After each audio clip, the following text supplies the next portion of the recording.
오늘 주시는 하느님 말씀은 열왕기하 13장 14절에서 21절까지 말씀, 박상덕 안수 집사님 봉독하시고 이어서 할렐루야 찬양대의 찬양이 이어지겠습니다. 엘리사가 죽을 병에 들매 이스라엘의 왕 요아스가 그에게로 내려와 자기의 얼굴에 눈물을 흘리며 이르되 내 아버지여 내 아버지여 이스라엘의 병고와 마병이며 하매 엘리사가 그에게 이르되 활과 화살들을 가져오소서 하는지라 활과 화살들을 그에게 가져오매 또 이스라엘 왕에게 이르되 왕의 손으로 활을 잡으소서 하매 그가 손으로 잡으니 엘리사가 자기 손으로 왕의 손을 얹고 이르되 동쪽 창을 여소서 하여 곧 열매 엘리사가 이르되 쏘소서 하는지라 곧 쏘매 엘리사가 이르되 이는 여호와에 위한 구원의 화살 곧 아람에 대한 구원의 화살이니 왕이 아람 사람을 멸절하도록 아벡에게 치이다 하니 또 이르되 화살들을 집으소서 곧 집음에 엘리사의 또 이스라엘 왕에게 이르되 땅을 치소서 하는지라 이에 3번 치고 그친지라 하나님의 사람이 노하여 이르되 왕이 6번을 칠 것이니이다. 그리하였더면 왕이 아람을 진멸하기까지 쳤으니이다. 그런즉 이제는 왕이 아람을 3번만 치니이다 하니니 엘리사가 죽으니 그를 장사하였고 해가 바뀌며 모압 도적대들이 그 땅에 온지라 마침 사람을 장사하는 자들이 그 도적대를 보고 그의 시체를 엘리사의 묘실에 들이던짐에 그 시체가 엘리사의 뼈에 닿자 곧 회생하여 일어섰더라. 아멘. 오늘은 6.25 사변이 발발한 지 73주년이 되는 6.25 사변 기념주일로 지키게 됩니다. 문호 톨스토이는 전쟁은 인간이 범하는 죄악 가운데 가장 큰 죄악이다 라고 지적했습니다. 그런데 이 더 큰 죄악이 있다면 이 전쟁에 대한 책임을 회피하거나 합리화하는 일입니다. 자금의 북한이나 종북주의자들이 소위 말하는 북침스를 주장하는 자들이 그 대표적인 예가 될 것입니다. 6.25는 규모와 참가국에서 피해 규모에서 인류 역사상 5대 전쟁에 속하는 그런 큰 전쟁이었습니다. 그 피해는 전쟁 당시에만 국한되지 않고 지금도 그 여전히 계속되고 있습니다. 요즘 우리가 6.25 사변 이렇게 얘기하면 좀 시대에 뒤떨어진 사람 취급을 하면서 한국 전쟁이라야 맞다고 주장하는 사람들이 있습니다. 이것은 북한의 남침을 의도적으로 희식시키려는 말의 장난, 무서운 괴계가 숨어있는 그러한 처사입니다. 절대로 용납할 수 없는 그러한 이야기입니다. 국어사전에 보면 사변이란 말은 한 나라가 상대국에 선전포고 없이 발생한 전쟁 또는 사람의 힘으로 어쩔 수 없는 큰 재앙이 바로 사변이다 이렇게 정의하고 있습니다. 1950년 6월 25일 소련제 탱크를 앞세운 북한의 일방적인 도발로 남한은 큰 혼란에 빠지게 됩니다. 그날은 주일 새벽이었습니다. 그리고 남북 간의 대화가 이루어지는 시기였기 때문에 화해 무드에 젖어 있었고 긴장을 다 푼 상태였습니다. 병사들은 자유롭게 외박에 출나갔고요. 부대마다 텅텅 비어 있었는데 그때 북한이 도발을 감행한 것입니다. 훗날 인민군의 최전선 지휘자 한 사람이 이렇게 말했답니다. 세상에 이 전쟁처럼 방망이를 가지고 손뭉치를 치는 전쟁, 이렇게 쉬운 전쟁은 없었다. 함석헌 씨의 뜻으로 본 조선 역사에서 그때 어찌해서 인민군이 그 큰 세력으로 낙동강을 넘지 못했는지는 정말 의문 중에 의문이다 라고 말했습니다. 한마디로 하나님의 도우심의 손길이 없었더라면 이 나라는 존재할 수 없었다라는 그러한 뜻이었습니다. 전쟁 발발 3일 만에 서울이 점령을 당했습니다. 이거는 마치 마라톤에서 뛰어내려오는 병사들과 같았습니다. 무방비 상태에서 선제 전쟁을 치룰 나라가 세상에 어디 있겠습니까? 전쟁 발발 40일 만에 낙동강 하류까지 부산만 남겨두고 온 남쪽 땅이 다 공산당에 점령되어 적화가 되었습니다. 당시 남한군의 총 병력은 10만 5천 명 정도, 북한 군사의 총수는 20만 4천 명, 2배가 넘는 숫자였습니다. 이렇게 적은 군사를 가지고 누가 먼저 도발을 일으킬 수 있단 말입니까? 남한에 탱크가 몇 대 있었을 것 같습니까? 남한에 그 당시에 탱크나 자주포는 한 대도 없었습니다. 그런데 북한에는 탱크가 242대, 자주포가 176대나 있었습니다. 객관적인 전력으로 상대가 되지 않았습니다. 이름에도 불구하고 남한이 도발했다는 억측에 불과한 이야기를 주장하는 사람들, 그런 한심한 사람들이 지금도 있단 말이지요. 여러분, 이렇게 열세의 전력을 가지고 전쟁을 일으키는 돈키호테가 이 지구상에 존재한다는 얘기. 근데 저희들이 대학 시절에 학생운동을 할 때 이런 주장을 하는 교수들이나 강사들이 인기 강사였습니다. 6.25는 북한이 선전포고도 없이 탱크를 앞세우고 남쪽으로 들이닥친 사변이 맞음에도 불구하고 소위 제가 다니는 S대 노동문제연구소 지도교수였던 분은 6.25는 북침이었다. 알고 보니까 그분이 북한을 왕래한 간첩이었습니다. 6.25는 37개월 동안 450만 명의 사상자가 말해두듯이 이 나라가 거의 모든 가정에 불행과 한탄과 깊은 상처를 준 참극 중의 참극이었습니다. 따라서 이 사변을 한국 전쟁이라고 하는 것은 그들의 침략을 정당화하기 위한 그러한 수순에 불과합니다. 6.25 사변 또는 6.25 전쟁까지는 우리가 용납할 수 있는 표기라고 생각됩니다.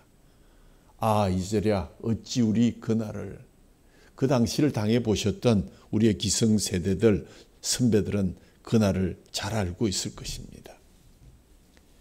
1950년 6월 25일 전쟁이 발발하고 1953년 7월 27일 정전협정이 이루어지는 3년 동안 한반도는 유례없는 포탄에 의해서 초토화되었습니다. 수많은 재산을 잃어버리고 수많은 생명을 앗아갔을 뿐만 아니라 아군과 적군을 포함해서 수백만 명의 생명이 이슬로 사라진 비극의 현장이었습니다. 물론 불가피한 측면이 없지는 않았지만 한반도 전 국토를 초토화한 지나친 폭격은 가히 이 나라를 다시 재기불능의 상태에 이르도록 무자비한 것이었다는 사실도 우리는 다시 한번 유념해야 할 것입니다. 당시 외신 기자들이 한결같이 보낸 기사 중에는 보면 이 쓰레기통에서 다시 장비가 피는 일은 결단코 없을 것이다. 난세의 영웅이 난다 하는 그런 말이 있죠. 난세의 영웅이라는 말이 있는데 이 말은 평화로웠다면 나타나지 않았을 인재가 혼란기에 두각을 나타낸다. 그렇게 알고 있지만 그것은 사실 잘못된 이해입니다. 세상이 어지러우면 다수의 민중들이 좀 폭력적이고 비윤리적으로 정치를 하더라도 세상을 안정시킬 독재자를 지지하게 됨으로써 난세의 영웅이 생긴다는 그러한 뜻입니다.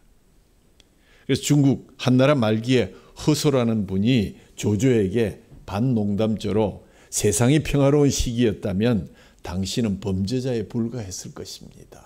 라는 말을 남겼다고 합니다. 그렇습니다. 오늘 말씀은 사람을 통해서 하나님이 세우시는 영웅의 이야기를 여러분에게 들려주고자 합니다. 제가 일전에 미국을 방문했을 때 우연히 콜롬비아라는 그런 한 카톨릭 계통의 잡지를 보게 되었습니다.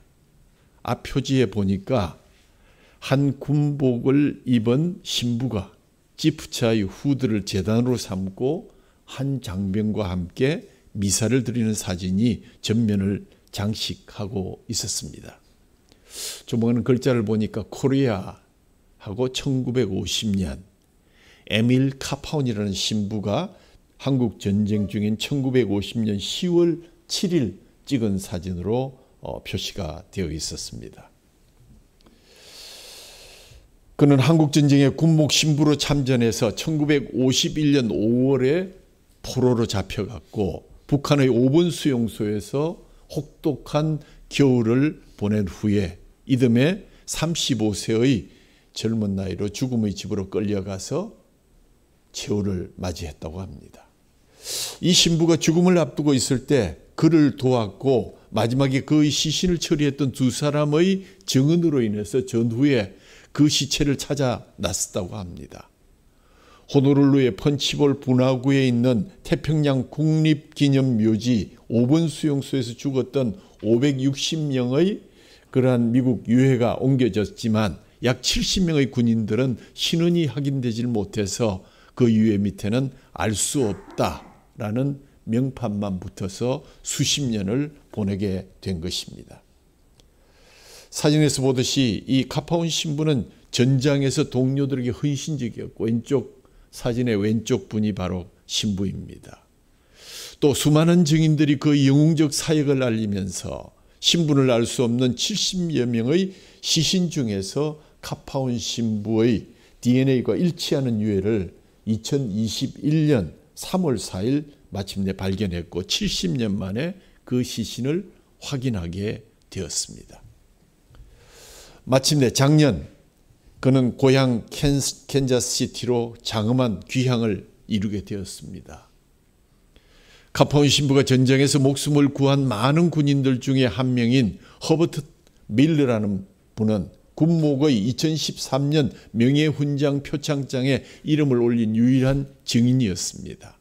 인용문에는 체포된 직후에 카파온 군목은 자신의 신변 안전과 확고한 결의를 완전히 무시하고 위험을 무릅쓰고 A. 밀러 1등 상사를 처형할 준비를 하고 있는 적군을 용감하게 밀어내어서 나는 오늘 이렇게 무사하게 되었다라는 그러한 일기를 적고 있습니다. 우리나라 현충일과 비슷한 메모리얼 데이의 유래는 미국의 남북전쟁에서 사망한 병사들을 기념하고 애도하며 전사한 장병들의 무덤에 깃발과 꽃을 가져다 놓으면서 시작되었다고 합니다. 하지만 지금은 모든 전쟁에서 전사한 장병뿐만 아니라 미국을 위해서 봉사하다 사망한 모든 사람들을 함께 추모하고 있었습니다. 한 달여의 시간이 지났지만 디트로이트 공항에는 여전히 메모리얼 데이가 한참 지났어도 추모의 공간이 확보되고 여행객들이 여전히 그곳에서 잠시 멈춰서 경의를 표하고 지나가는 것을 볼 수가 있었습니다.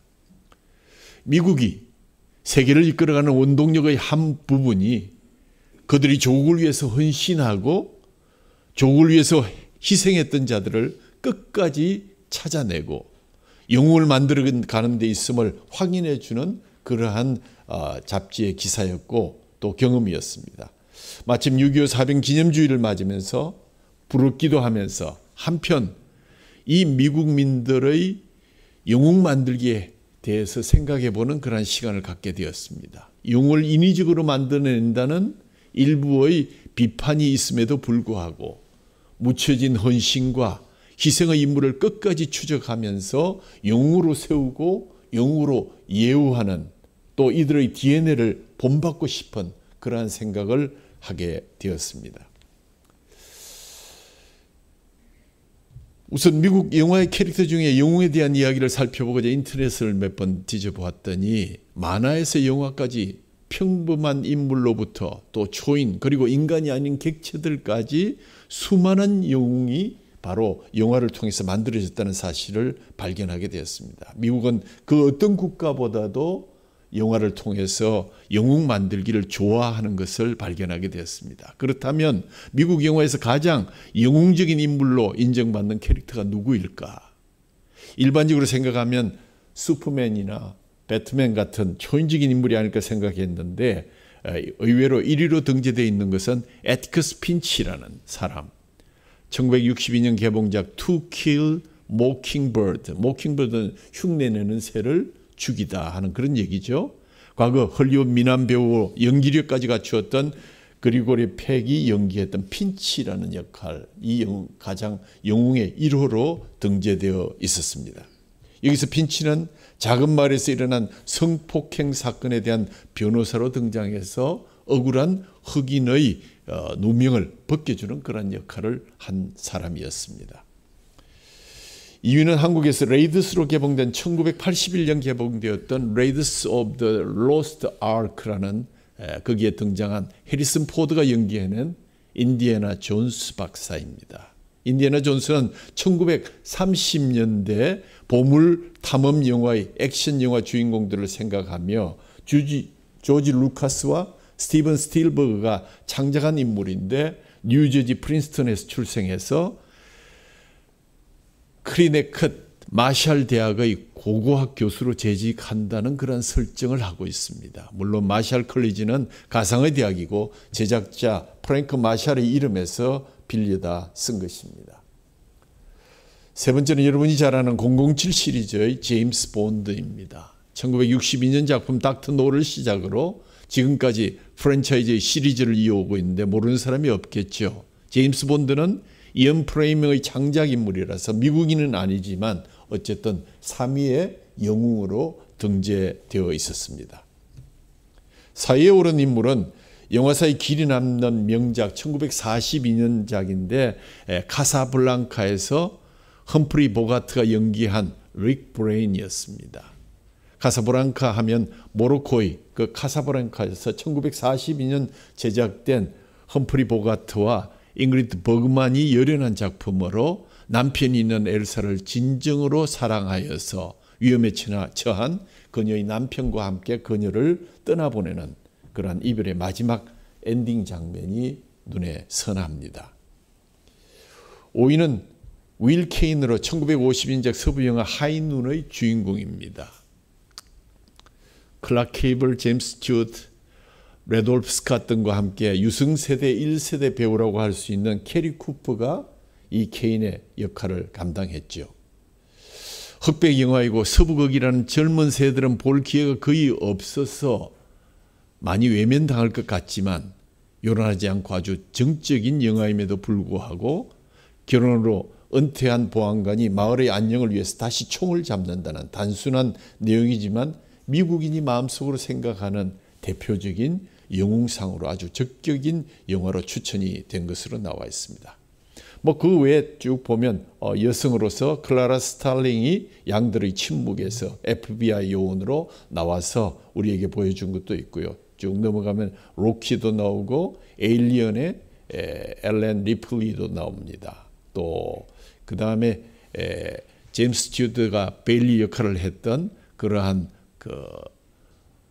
일반적인 영웅과는 거리가 다른 미국이 생각하는 영웅에 부합하는 그러한 삶도 있었습니다. 또 아라비아 로렌스도 나왔고요. 쭉 넘어가서 특별히 1940년대 만화로 시작해서 1960년대 70년대 TV 시리즈로 그리고 1974년 영화로 제작된 원더우먼의 엄청난 영향력을 끼친 캐릭터, 영웅의 캐릭터로서 우리에게 다가와 있고 그리스 신화와 연관된 아마존 종족의 여왕의 딸로서 헤라클레스처럼 힘이 세고 아테네의 지혜를 가진 아프로디테만큼 아름다운 영웅으로 미국을 흥분시켰습니다. 그리고 나서 1974년부터 백부작의 드라마가 제작되어서 전 세계를 흥분시킨 여러분도 많이 보셨죠? 600만 불의 사나이 아마 기억나실 겁니다. 미국 우주 비행사가 실험 도중에 항공기에 부딪혀서 오른팔과 양다리 그리고 왼쪽 눈을 잃지만 생체 공학으로 인간 이상과 힘과 시각을 갖게 되면서 벌어지는 일을 우리에게 보여주고 있습니다. 또 1976년에 가면 로키라는 영화가 이루어지죠. 미국의 필라델피아 빈민촌 출신의 청년 로키 발보아가 세계적인 영웅이 되는 과정을 그렸습니다. 그 뒤에도 계속해서 두 얼굴의 사나이, 헐크, 그 다음에 실베스터 스텔론이 나온 람보의 이야기, 그 다음 슈퍼맨, 배트맨, 그 다음에 1990년 2차 세계대전의 영웅을 캡틴 아메리카, 스파이더맨, 슈퍼맨, 만화로 시작해서 2008년 영화로 만들어진 아이언맨, 그 다음에 부유한 사업가이자 기발한 공학자인 토니 스타크는 대량 살상 무기를 만들던 중에 납치를 당해서 가슴에 심각한 부상을 입고 슈트를 입고 탈출에 성공해서 아이언맨으로 살아간다는 그러한 영화는 지금 젊은이들도 함께 열광하고 있는 그러한 얘기입니다. 그 위에 돌연변이 인간이 또 등장을 하게 되는데 엑스맨입니다. 그런가 하면 하다 안 되니까 이런 영웅들을 한데 다 모아서 만든 영화가 어벤져스 시리즈가 계속 나오고 있습니다. 이런 만화를 바탕으로 만들어진 영웅들을 미국에서는 마블 히로라고 이렇게 얘기합니다. 지금 여러분이 보시는 것은 미국이라는 나라와 헐리우드 영화 산업이 만들어낸 영웅들입니다. 제가 오늘 이렇게 사람에 의해서 만들어진 영웅들의 이야기를 하는 이유는 오늘 본문의 주인공 또한 이런 영화의 주인공들처럼 위대한 사람으로 만들어진 사람입니다. 그는 누구이며 그의 생애가 어떠했을까요? 어쩌면 화려한 미국의 영화와는 달리 우리의 주인공 엘리사는 좀 다른 의미에서 하나님이 세워주신 영웅이라고 할 수 있습니다. 아무리 어렵고 큰 문제도 하나님이 도와주면 이길 수 있었던 것, 앞에는 홍해가 있고 뒤에는 애국 군대가 쳐들어올 때 하나님이 이스라엘을 도와줄 자, 그 사람이면 승리할 수 있고 그 사람이면 영웅이 될 수 있는 것입니다. 난공불락의 여리고 성도 하나님이 도와주시니까 이스라엘이 점령할 수 있었고 거기에 영웅이 탄생합니다. 죽음 앞에 기도하던 히스기야 왕도 하나님께서 도와주시니까 살아났습니다. 하나님께서 도와주시면 사막에서 생수를 먹게 되고 사자굴에 들어가서도 생명을 지킬 수 있는 것, 곳곳마다 하나님은 영웅을 만드셨습니다. 오늘의 주인공은 엘리사라는 선지자입니다. 그는 850대 1의 싸움에서 이긴 선지자 엘리야의 후임자였습니다. 엘리사의 이야기는 전임자인 엘리야가 힘들고 지친 나머지 호렙산에 응거하면서 모든 것을 포기하고 싶다고 할 때 시작되었습니다. 호렙산 굴 속에 나타난 엘리야에게 하나님은 그에게 세 가지의 사명을 줍니다. 첫 번째, 아람 나라로 가서 하사엘이라는 사람에게 기름을 부어서 왕으로 만들라. 두 번째, 북이스라엘의 장군 예후에게 기름을 부어서 이스라엘의 왕이 되게 하라. 세 번째는 엘리사에게 기름을 부어서 너의 후계자가 되게 하라 하는 것이었습니다. 그 가운데 엘리야는 가장 먼저 한 일은 바로 자신의 후계자인 엘리사를 찾아가서 그를 세우게 됩니다. 그래서 엘리야는 즉각 호렙산에서 내려와서 아벨모홀라라는 바로 엘리사가 있는 곳으로 가게 됩니다.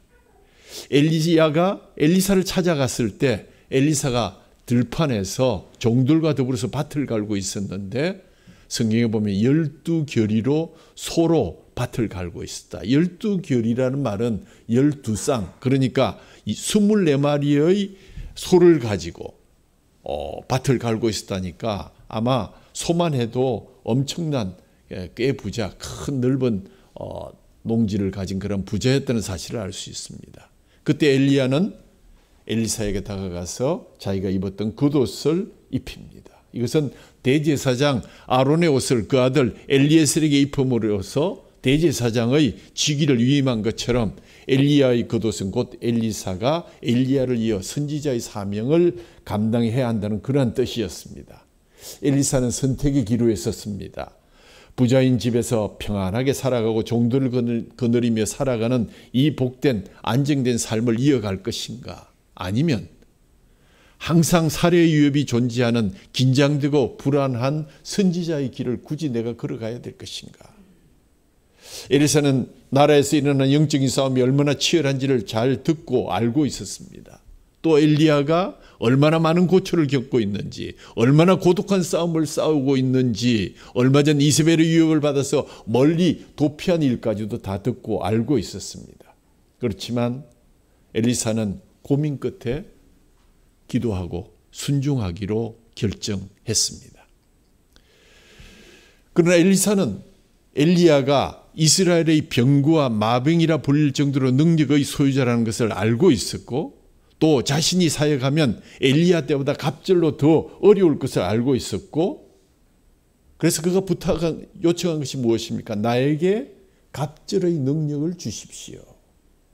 어떤 사람은 욕심이 많다, 엘리야보다 갑절이면 그게 가능한 얘기냐 이렇게 얘기할지 모르지만, 하나님의 사람으로서 하나님의 사역을 감당하는 데 있어서 나는 너무너무 부족하고 앞으로 다가오는 세대는 너무너무 어려워질 것인데 엘리야보다 더 많은 갑절의 능력을 제게 주시지 않으면 제가 이 일을 할 수 없습니다 하는 순전하고 겸손한 그의 고백이었음을 우리는 뒤에 알게 됩니다. 그러고 나서 엘리야가 불말들이 끄는 불수레를 타고 회오리 바람에 의해서 승천한 후에 그의 남겨놓은 그돛으로 요단강을 쳐서 강이 갈라지는 그러한 첫 이적을 해갑니다. 그런데 자세히 보면 엘리야가 8대 기적을 행했습니다마는 엘리사는 그가 기도한 대로 총 16가지의 기적을 행한 것으로 집계되어 있습니다. 그 가운데 백성들에게 하나님의 능력을 알게 하는 것들이 많은데, 수질이 나쁜 물도 과일 농사를 망치고 있던 여리고의 샘을 고친 일이라든지, 또 빚 때문에 두 아들을 노예로 팔아야 하는 선지생도의 과부에게 빚을 갚을 때까지 기름병에 기름을 채워준 일도 우리는 발견하게 됩니다. 자녀가 없던 수냄 여인의 집에 아들을 낳게 하고 그 아들이 죽자 그를 살려낸 일도 있습니다. 한 농부의 보리떡 20개와 채소 한 자루로 100명의 선지생도를 먹인 일도 사장에 기록되어 있습니다. 선지생도들이 머물 장소가 너무 좁아서 새로운 처소를 짓기 위해서 나무를 베던 한 생도의 도끼가 물에 빠졌을 때 그것을 물 위에 떠오르게 한 일도 있습니다. 엘리사는 가난과 질병으로 고통당하던 이들에게 하나님의 구원과 능력을 체험케 하는 그러한 영웅이었습니다. 그리고 이스라엘이 적국들의 공격을 받았을 때 혹은 적국과의 관계에 행한 기적들도 참 많이 있습니다. 열왕기 하 3장에 보면 이스라엘 왕 아합이 사망한 후 왕위를 계승한 큰아들 아하시야 역시 병으로 사망했고, 그 뒤를 이었던 아하시야의 동생인 여호람 왕이 되었는데, 그동안 모든 속국으로 모여있던 모압이 반기를 들게 되었습니다. 요람은 남유다 왕 요사박과 에돔 왕과 연합해서 모압을 응징하려 출정했습니다. 그런데 진군한 지 7일 만에 식수가 다 떨어져서 전 부대원들이 기진맥진 항복의 위기에 처하게 되었을 때, 그는 유다 왕 요사박의 초청을 받고 골짜기에 개천을 파라는 지시를 통해서 병사들이 골짜기에 개천을 받고 하룻밤 사이에 에돔 방면에서 물이 흘러들어와서 식수 문제가 해결되어서 연합군의 사기가 회복되었던 적도 있습니다. 그뿐만이 아닙니다. 이스라엘의 적국인 아람의 군사령관 나아만이 아람 왕의 충신이자 아람의 전쟁 영웅이었지만 나병에 걸리고 말았습니다. 신의 저주라고 불릴 정도로 치료가 불가능했던 병에 걸리자 본인은 물론 온 가족과 전 대신 강요들이 근심하게 되었을 때, 전쟁 포로로 나와 있던 나아만의 종으로 있던 이스라엘 출신 소녀가 엘리사에 관한 이야기를 했고, 나아만 왕에게 허락을 받아서 바로 이스라엘 왕에게 갑니다. 따라서 아람과 아람의 제인자가 되는 이 필시 이를 구실로 이스라엘을 침략하기 위한 계략이고 판단해서 옷을 찢으며 통곡하고 있을 때 이 소식을 들은 엘리사는 왕에게 사람을 보내서 그 사람을 나에게 보내십시오. 요단강에 들어가서 7번 씻으라는 말을 전했고, 이것을 거부하던 나아만을 그의 부하들이 간신히 달려서 요단강에서 7번 씻음으로 나병을 고친 그러한 역사도 있습니다. 열왕기하 6장에 보면 다음과 같은 재미있는 이야기도 기록되어 있습니다. 시리아 왕 베나닷 2세는 북이스라엘과 싸우기 위해서 군대를 이동시키고 진을 치려고 했는데 이상한 것은 자신들의 모든 움직임 일거수일투족이 이스라엘에게 다 노출되는 것이었습니다. 처음에는 스파이의 소행이라고 생각했습니다. 그러나 그의 신하들은 이스라엘에 엘리사라는 사람이 있는데 그 사람이 우리의 작전을 미리 알아채고 이스라엘 왕에게 말해서 이런 일들이 벌어지는 것입니다. 그래서 이스라엘 선지자 엘리사가 왕이 침실에서 하신 말씀을 이스라엘의 왕에게 고합니다. 이 말을 들은 아람 왕이 그러면 엘리사부터 먼저 없애자. 도단성을 공격해 왔습니다. 엘리사의 종이 벌벌 떱니다. 어떻게 하면 좋습니까? 큰일 났습니다. 엘리사가 걱정 마라. 우리 편이 훨씬 더 많다. 그 종이 눈을 떠서 보니까 아람군보다 훨씬 많은 불말과 불병거가 도단성과 엘리야를 에워싸고 있다는 것을 보았습니다. 그 후에 엘리사가 기도하자 시리아의 군 전부가 눈이 멀어버렸고 갑작스레 눈이 멀자 시리아군은 혼란에 빠졌는데 그때 엘리사가 길을 안내해서 결국 엘리사의 말대로 믿고 따라와서 적국의 수도인 사마리아 한복판에 시리아의 군대들이 다 모여들게 되었습니다. 제 발로 포로가 된 상황을 알게 되었고 그러나 엘리사는 떡과 물을 주어서 시리아군을 다 먹인 후에 고향으로 돌려보낸 이야기도 전해집니다. 이렇게 큰 은혜를 입었음에도 불구하고 아람 왕은 포기하지 않고 다시 군대를 모아서 사마리아를 포기합니다. 그래서 사마리아 성으로 물자와 식료품이 일절 공급되지 못하게 해가지고 사마리아 성은 큰 혼란이 일어났고 비참한 상황이 벌어졌습니다. 도덕과 윤리를 찾아볼 수 없고 오직 짐승 같은 본능과 살생의 노략질과 폭령이 난무했습니다. 그러나 이스라엘 왕은 하나님도 선지자를 찾기는커녕 오히려 엘리사를 죽이려 했습니다. 엘리사는 그들에게 하나님께서 이 문제를 해결하실 것이다. 그리고 그 일은 모든 사람들이 전시하던 4명의 나병 환자를 통해서 해결되기 시작했습니다. 성에 있어도 굶어 죽고 아람 군대로 가도 죽을 것이니 아람 군대로 가보자. 어차피 죽을 것인데. 그런데 아람 진영에 갔더니 개미 새끼 한 마리도 없습니다. 하나님께서 아람 군대로 하여금 대규모 부대의 이동 소리를 들리게 함으로써 겁을 먹고 도망가게 해서 거기에 많은 물자들과 먹을 것들이 풍성하게 남아 있었습니다. 그뿐만이 아니죠. 이 엘리사의 행적이 정말 우리가 구약의 예수님이라고 불릴 만큼 놀라운 기적을 많이 행할 수 있었던 것, 한 시대를 풍미했던 위대한 영웅도 별 수 없이 영원히 살 수는 없었기에 나이가 들고 그도 병이 들었다 하는 것이 오늘 본문의 기록입니다.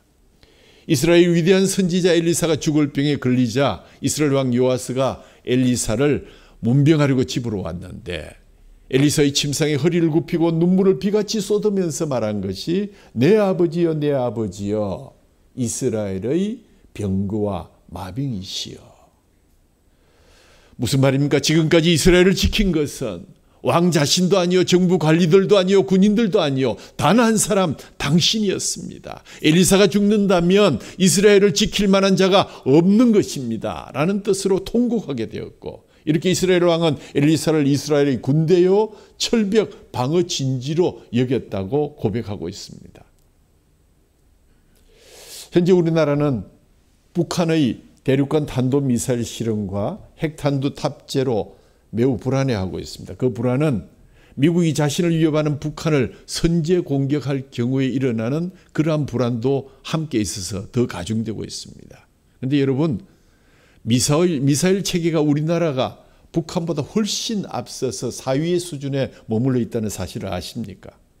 그런데도 우리나라가 그 중국의 큰 그러한 부담을 받으면서도 사드를 끝까지 수립한 이유가 있습니다. 그것은 첫째, 우리는 절대로 먼저 공격하지 않는다. 반대로 북한은 항상 먼저 도발하려 있기 때문에 그것을 방어할 준비를 하지 않으면 우리의 국방은 아무 의미가 없는 것이다. 북한이 먼저 공격하려는 미사일에 핵탄두를 탑재했다면 핵은 생각보다 강력하고 우리나라 주변을 파괴할 수 있습니다. 만약 동해안에 핵이 한 방 떨어지면 우리나라에 있는 모든 군사시설의 연락선은 모두 두절이 되고 맙니다. 상당히 무서운 일입니다. 그래서 사드와 같은 고도의 방어 무기가 있으면 북한이 도발을 할 수가 없습니다. 그래서 사드를 희생을 무릅쓰고 배치를 하게 된 것입니다. 중국으로부터 많은 협박과 실질적인 손실 엄청났죠. L그룹은 엄청난 손해를 입었습니다. 지금도 그 여파가 계속되고 있지만 꿋꿋하게 나라를 지키려는 정책은 지지를 해야 되고 유지되어야만 할 것입니다. 아무튼 엘리사는 이스라엘의 사드요 수십만의 병력으로도 막아낼 수 없는 초강력 방어 무기의 그러한 영웅이었습니다.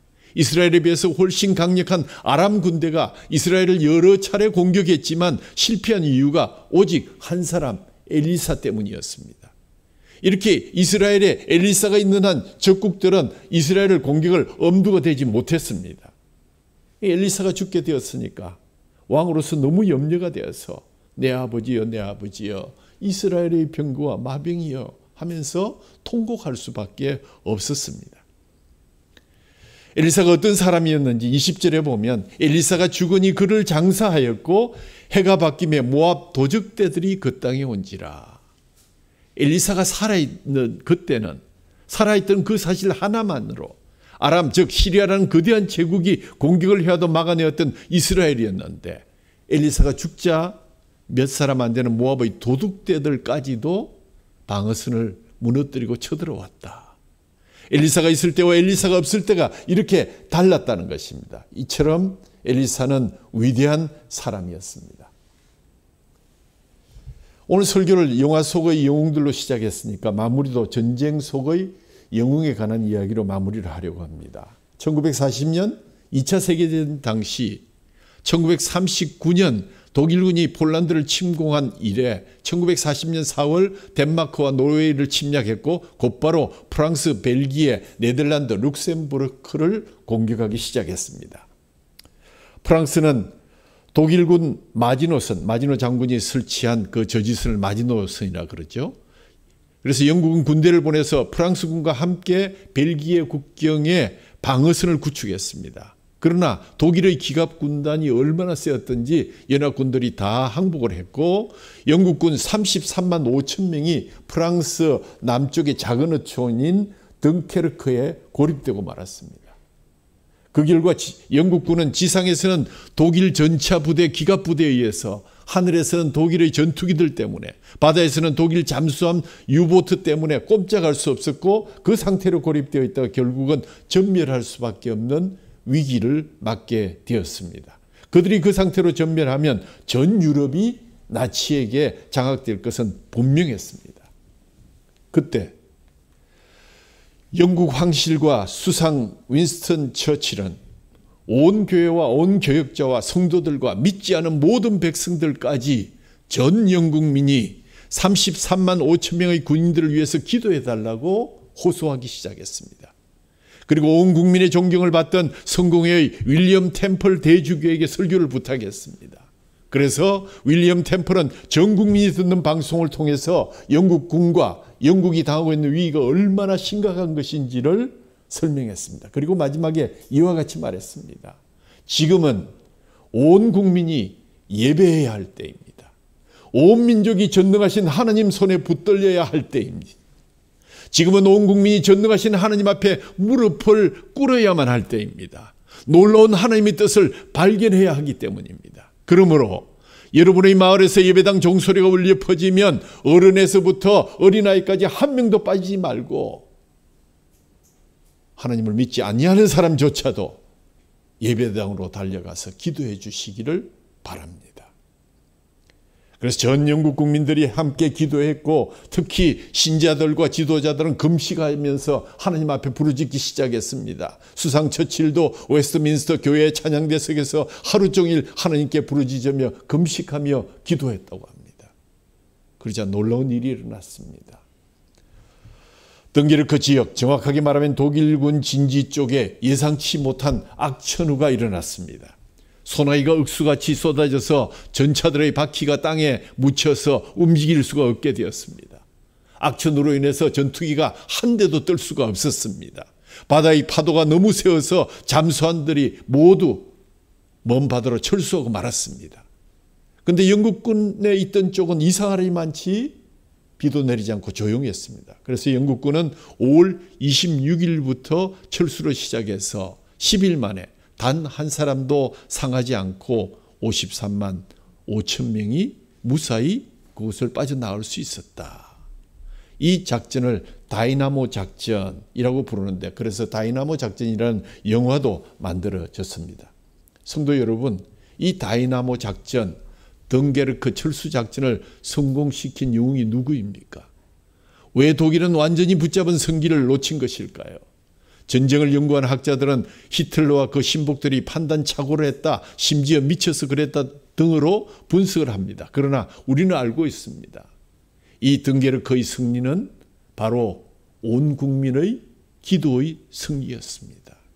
하나님의 사람들이 기도함으로써 이 위대한 승리를 낳은 것입니다. 예배당에서 기도한 그 사람들이 바로 영웅이었습니다. 그러므로 하나님은 지금도 기도의 사람들, 말씀의 사람들, 하나님의 살아계심과 그 능력에 사로잡힌 종들을 통하여 위대한 일들을 이루신다는 사실을 믿으시기 바랍니다. 또한 성도 여러분들이 하나님과 그 능력에 붙잡힘으로 인해서 엘리야와 엘리사 그리고 처치를 비롯한 믿음의 선지들처럼 하나님의 병거와 마병이 되시기를 간절히 소원합니다. 그리하여 가족들의 병거와 마병이 되어 그들을 지키십시오. 또한 교회의 마병과 병거가 되어 주십시오. 그리고 이 나라의 병거와 마병이 되어 주십시오. 기억하시기 바랍니다. 그 어떤 최고 성능의 첨단 무기보다도 하나님의 종들이 더 강력하고 하나님의 종들의 말씀을 듣고 순종한 성도들이 훨씬 더 위대하다는 사실을 꼭 기억하시기를 바랍니다.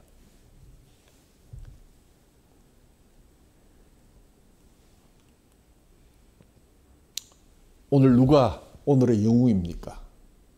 하나님 말씀을 믿고 순종하고 무릎 꿇고 기도하는 자가 오늘의 영웅입니다. 엘리사 시대보다 더 영웅을 필요하는 오늘에 하나님 우리를 초청하고 계십니다. 6.25 전쟁이 남긴 가장 큰 민족사적 교훈이 있다면 자유는 결코 그저 주어지는 것이 아니다. 영어로 얘기하면 Freedom is not free. 프리덤이 프리가 아니다.